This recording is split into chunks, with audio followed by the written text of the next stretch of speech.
হরিবল, হরে কৃষ্ণ। সবাইকে আন্তর্জাতিক কৃষ্ণ বর্ণনা সংঘ ইসকনের পক্ষ থেকে সবাইকে অনেক অনেক শুভেচ্ছা ও অভিনন্দন। আজকে আমাদের শ্রী শ্রী জগন্নাথ দেবের রথযাত্রা, চলুন আপনাদেরকে দেখিয়ে দিই। বাংলাদেশে যদি কেউ বলে থাকে যে বাংলাদেশে হিন্দু নেই, তখনই আমাদের রথযাত্রা হয়, তখন আপনি বুঝতে পারবেন।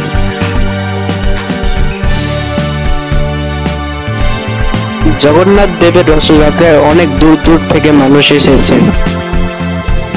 সবার ফার্স্টে আমাদের এসেছেন বলদেব, আর কি জগন্নাথ দেবের বড় ভাই।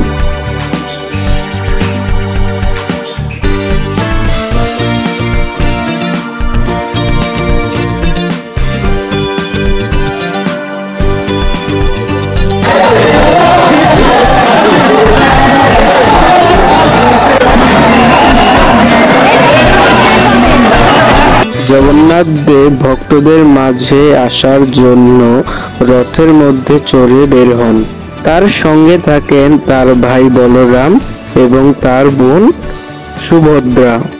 রথযাত্রা বছরে একবার হয়। এটি একটি পবিত্র উৎসব। সব ভক্ত রথের দড়ি টেনে টেনে নিয়ে যায় ঢাকেশ্বরী মন্দিরে, আর কি তার মাসির বাড়িতে।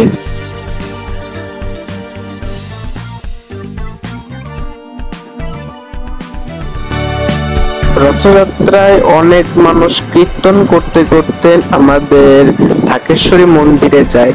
একের পর একটা আমাদের কীর্তনিয়ার দল ট্রাকে করে এসেছিল। এখন আর ভয়েসটা দিচ্ছি না, আপনারা আর কি কীর্তন হচ্ছিল ওগুলা শুনুন।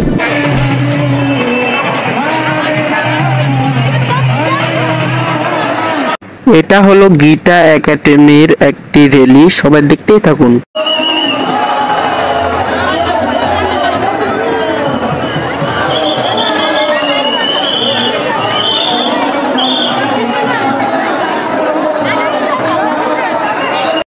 মাতাজিদের অপূর্ব সুন্দর নৃত্য পরিবেশন।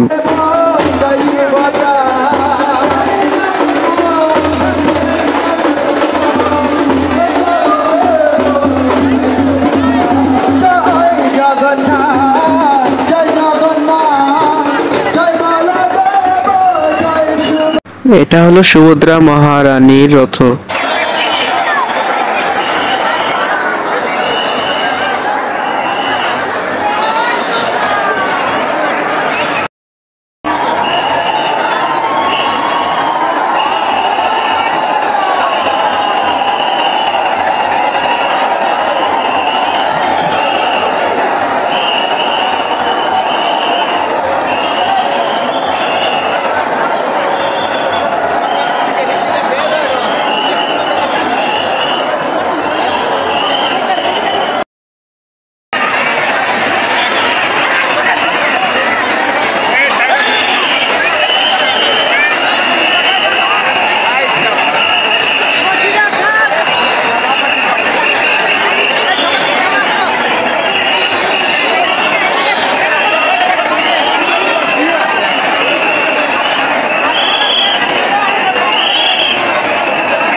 আমরা প্রায় 10 মিনিটের মতন দাঁড়িয়ে থাকার পরে এসে পড়লো আমাদের জগন্নাথ দেবের রথটা।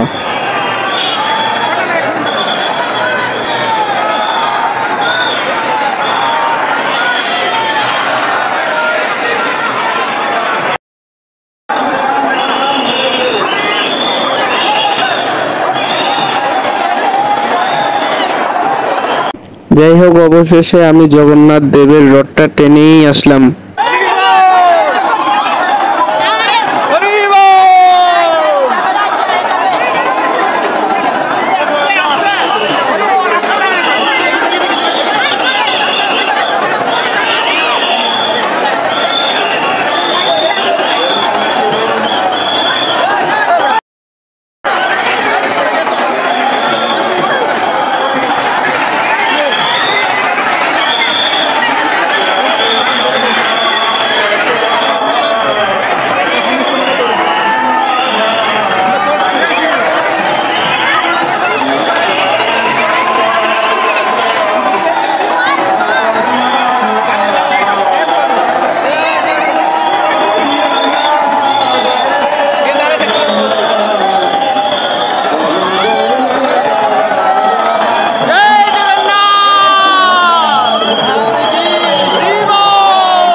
আজকে সবাই মিলে রথ টেনে আসলাম।